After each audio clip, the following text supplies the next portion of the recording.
जोहार करते हैं और आज हमारे साथ जो खास शख्सियत बातचीत में शामिल हो रहे हैं। आप लोगों को पता है कि सिधू कान्हू मुर्मू विश्वविद्यालय दुमका में जो नवनियुक्त वाइस चांसलर कुलपति प्रोफेसर सोना झरिया मीन जो झारखंड से ताल्लुकात रखती हैं और जेएनयू में प्रोफेसर हैं, उनसे एक खास बातचीत है। मैम, सबसे पहले पूरे झारखंड के यूथ, स्टूडेंट और वहाँ के लोगों की तरफ से आपको बहुत बहुत बधाई, जोहार, बहुत बहुत शुभकामना। सबको हुल जोहार और जय धर्म में जय भीम सबको। मैम, सबसे पहले तो हम बहुत ये जानना चाहेंगे कि आपके जो जीवन का जो शिक्षा और क्योंकि हम लोग जान रहे हैं कि जेएनयू में भी आप सोशल जस्टिस और तमाम मुद्दे को लेकर के आप बहुत एक्टिव रहे हैं। आप जेएनयू छात्र संघ के अध्यक्ष भी रहीं, शिक्षक संघ के डीन भी रहीं आप। और हमको जहाँ तक याद है, जब ओबीसी रिजर्वेशन लागू हो रहा था, उस डीन कमेटी में आपने एक अहम भूमिका, महत्वपूर्ण भूमिका निभाई थी इस कैंपस में ओबीसी रिजर्वेशन लागू होने में। तो मैम, हम चाहेंगे खुद आप अपने बारे में थोड़ा सा।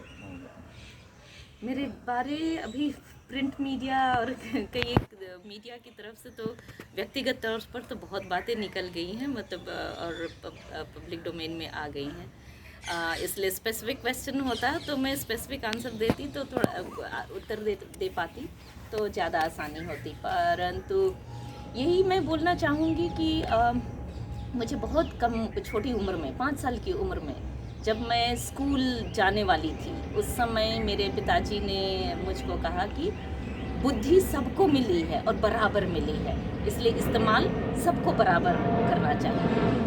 5 साल की छोटी लड़की के लिए, जिसको उस समय, क्योंकि मेरे पिताजी शिकागो से पीएचडी करके आए थे और उस समय मुझे हिंदी कम और अंग्रेज़ी ज़्यादा आती थी, और इसलिए जब मैं पहली कक्षा में गई तो मुझे भाषा की बहुत समस्या हुई। मुझे बिल्कुल नहीं समझ में आता था कि क्लास में हो क्या रहा है। मुझे बहुत डंडे पड़े, सिर पर पड़ते थे उस समय, तो वो पढ़ते थे, और मुझे बिल्कुल नहीं समझ में आता था। इसलिए पहली कक्षा बहुत ही स्ट्रगल का समय रहा मेरे लिए। परंतु इससे मुझे ये अनुभव हुआ है कि भाषा, और जो भाषा बच्चे जानते हैं, उसी भाषा में शिक्षा होने से कितनी प्रगति हो सकती है या वही कितना बाधक हो सकता है। तो परंतु ये जो एक मंत्र मेरे पिताजी ने बोला, उसका उसका इस्तेमाल जीवन में समय समय पर बाद में हुआ। जब भी मैंने ये महसूस किया कि कोई मुझे एकेडमिकली मेरे क्रेडेंशियल को कम आंक रहा है, मेरे उसको निम्न दृष्टि से देख रहे हैं या उसको कम साबित करना चाहते हैं। और दूसरी एक भूमिका मेरे माता पिता ने हमें बढ़ाते के वक्त दिया कि जिस समाज से हम आते हैं, उस समाज में का भी विकास हमारे बराबर ना हो, तो एक अकेले व्यक्ति का विकास से कोई फ़ायदा नहीं। और ये हमारी आदिवासी संस्कृति है कि हम अपने परिवार या मेरे बच्चे, मतलब उतना हमारा परिवार की संरचना नहीं है, पूरा समाज या गांव, तो हम एक कलेक्टिव, हमारे संस्कृति में कलेक्टिव की आइडेंटिटी होती है, इंडिविजुअल की नहीं, व्यक्तिगत की नहीं।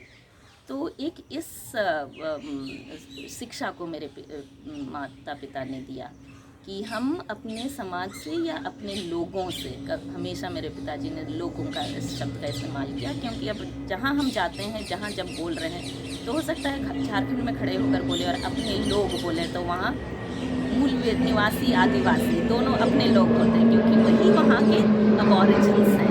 ये शब्द हमारे देश में एक्सेप्टेड, ग्रहण नहीं किया गया है अबॉरिजिन्स, पर अगर अबॉरिजिन्स बोला जाए तो आर्यों के साथ अनार्य की भाषा नहीं होनी चाहिए। अबॉरिजिन्स जो यहाँ के ओरिजिनल सेटलर्स हैं, जिनको मूल निवासी और आदिवासी माना जाता है। तो इसलिए ये जो सोशल सेंसिटिविटी है, संवेदनशीलता, इसको बहुत कम उम्र से मेरे माता पिता ने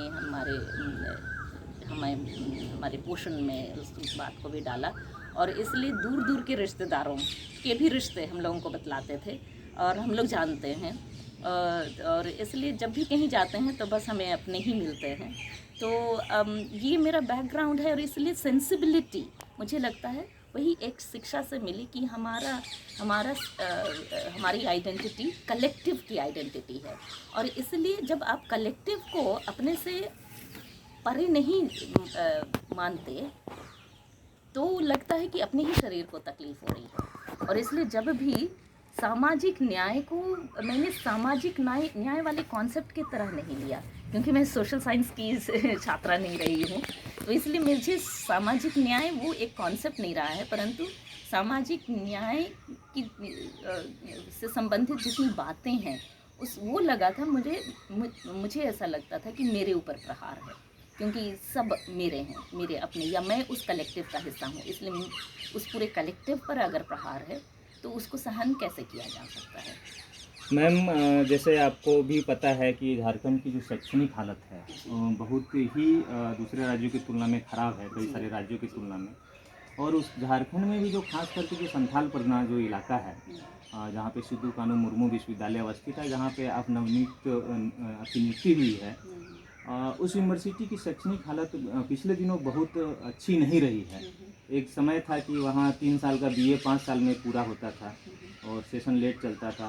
अभी थोड़ा बहुत बेहतर भी हुआ है, लेकिन आपके लिए जो चुनौती है वहाँ पे, जो शैक्षणिक जो हालात सुधारना है, जो साइंस सब्जेक्ट की जो स्थिति है वहाँ पे, और कई सारे कॉलेजेस हैं, तो आपने कुछ सोचा होगा उसके बारे में, झारखंड के शिक्षा और खास करके सिद्धू कानू मुर्मू विश्वविद्यालय और वहाँ पर जो पिछड़े, दलित, आदिवासी और लड़कियाँ खास करके, उनको लेकर के आप किस तरह से सोचते हैं? देखिए, जब कहीं किसी संस्थान में शैक्षणिक वो जो सेशन का लेट होने के कई एक कारण हो सकते हैं, और इसलिए उन कारणों को सबसे पहले एड्रेस करना ज़रूरी है।